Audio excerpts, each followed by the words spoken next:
mu mel ni sorol bi daanu foofee am na leneen lu ci yees. waaw am na leneen lu ci yees ndaxte bi sorol bi daanoo dañoo yóbbuwoon nag lu toll ci juróomi nit ci ñu amoon ay blessures urgence mais nag ñaar ñoo ci mujj faatu muy Habib Sougou ak doomam bu jigéen Habib Sougou nag moom la ñu tegoon ci daara ji foofu ci biir jumaa ji jàkka ji muy jàkka ji Senghor mu doon jàngal xale yi moom nag moo ci mujj faatu ak doomam bu jigéen mu nekk nag mbir boo xamante ne daal métti na lool na naxar na ci waa Thiès ndaxte kooku sax ñi nga xamante ne moom moo ñàkk bakkanam nee nañ ci sëñ Gédal Lo moom moo ko beral sax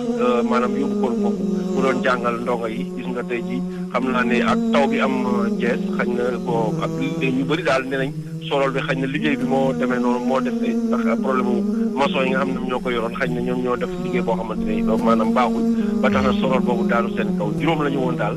ñett yi nag ñi ngi urgence ñaar yi nag ñoo ñëw ci faatu muy Habib Sougou ak doomam bu jigéen dañ doon jàng ci daal ji ci biir jumaa ji jàkk ji nga xamante ne mu ngi fii de Senghor. jërëjëf Cheikh Anta Diop dinañ la bàyyi nga gën noo toppal xibaar boobee mu di kon benn jumaay sorol ba moo dal di daanoo xewee ca Thiès ca cité Senghor ñaari doomu aadama ñàkk ci seen bakkan amit ñett ñoo xam ne si kon jëlee nañ ci gaañ-gaañ yu méttee métti ba ñu rawale leen ca l'hôpital